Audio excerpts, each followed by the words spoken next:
Salut à tous, alors aujourd'hui on va parler des nouveaux passes annuels de Disneyland Paris. Vous en avez sûrement déjà entendu parler, la nouvelle fait polémique ces derniers jours, puisque Disneyland Paris a décidé d'augmenter le tarif de ses passes tout en réduisant de manière assez conséquente leur avantage. La nouvelle gamme est composée de 3 offres, bronze, argent et or. Je ne vais pas trop rentrer dans le détail des premières offres, car elles ont vraiment très peu d'avantages, vous pouvez les voir sur cette image. Ce qui va changer, c'est surtout le nombre de jours d'accès par an. Par contre, là où je souhaite m'attarder, c'est sur l'offre Gold proposée au tarif conséquent de 699€. Le fameux Pass Infinity qui avait beaucoup d'avantages a donc été supprimé de cette nouvelle gamme, et le nouveau Pass Gold, qui est maintenant le plus cher, a pris une augmentation de plus de 200€ par rapport au Pass Infinity.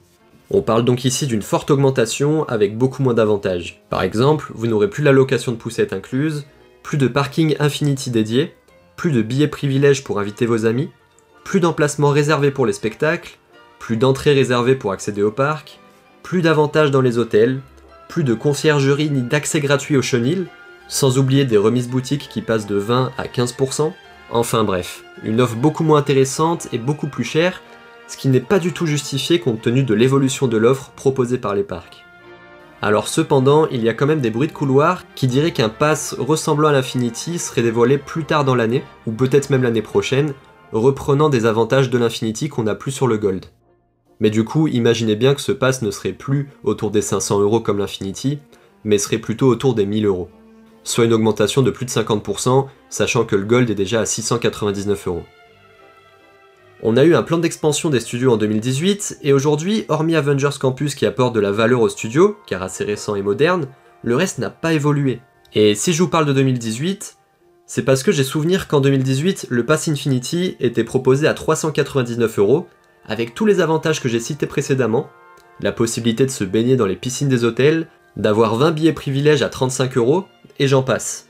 Alors ok, entre-temps il y a eu l'inflation, le parc a fait des investissements au studio qui nécessitent une hausse des prix générales, mais pour une majorité des Français, c'est vraiment plus possible, ça devient beaucoup trop cher. Disneyland Paris se veut être une destination de luxe. C'est quand même la première destination touristique d'Europe, mais pour le moment, l'offre n'est pas en phase avec les tarifs qu'elle propose. Il faut se rendre à l'évidence. Certains diront qu'en allant 5 fois sur le parc, le pass Gold est rentable, mais c'est une honte de dire ça. Déjà, à quel moment on propose une place à plus de 100€ la journée? On est obligé de passer par un CE ou une autre plateforme pour les avoir un peu moins chers, et ça reste cher quand même. Et quand je dis ça, je parle par rapport à d'autres parcs qui sont aussi très bien thématisés. J'en profite aussi pour dire que je ne suis pas du tout fan du Disney Premier Access, qui est le système de Fast-Pass payant qui a été mis en place depuis quelques années, et qui vous permet d'avoir le privilège de par exemple faire l'attraction Peter Pan sans faire la queue, pour la modique somme de 16€ par personne. 16€ par personne pour faire Peter Pan. Il y a quelques temps c'était gratuit, et personnellement je suis content de l'avoir vécu gratuitement. Je sais pas si vous avez remarqué, mais plus on avance dans le temps, et plus le moindre service est proposé à des prix excessifs. Ça ne donne clairement plus envie. Et je pense que la prochaine étape, ça va être de rendre les toilettes payantes. Retenez bien ce que je vous dis, ça risque d'arriver. Quand on voit tous les autres parcs européens, je pense surtout à Europa Park, qui est clairement un sérieux concurrent niveau théma et expérience. Il y a beaucoup plus de nouveautés là-bas en 5 ans qu'à Disneyland Paris en 10 ans. Je pourrais par exemple citer un nouveau parc aquatique pour Europa Park, des expériences de restauration uniques en mode Dark Ride, des nouvelles attractions et des nouvelles zones incroyables, avec des tarifs de pass annuels plus de 2 fois moins chers. C'est quand même énorme la différence entre les deux. Je ne suis pas forcément un fan d'Europa Park, ou de d'autres parcs d'ailleurs, mais je ne fais que constater que quand on regarde ailleurs, les expériences proposées sont beaucoup plus renouvelées, et les avantages des offres et des prix sont bien plus intéressants. D'ailleurs, je ne sais pas si vous l'avez vu, mais j'ai sorti la semaine dernière une vidéo qui vous montre comment profiter de Disneyland Paris gratuitement. Et si j'ai fait ça, c'est justement pour vous permettre de continuer de profiter de l'immersion Disney, sans forcément mettre des centaines d'euros dans une journée, parce que pour moi ça devient plus possible. Encore plus pour des familles. Réfléchissez à tout ça avant de renouveler votre pass, et essayez de découvrir d'autres offres de parc, en attendant l'arrivée de la zone Reine des Neiges par exemple, qui va arriver au studio, et là vous verrez que votre compte en banque vous remerciera. Vous savez, j'adore les parcs Disney, c'est le thème central de ma chaîne et j'en parle depuis des années.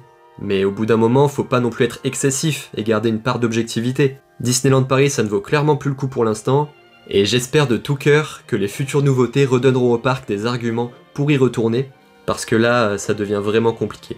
Dites-moi dans les commentaires si vous avez prévu d'acheter ces nouveaux passes annuels ou de les boycotter.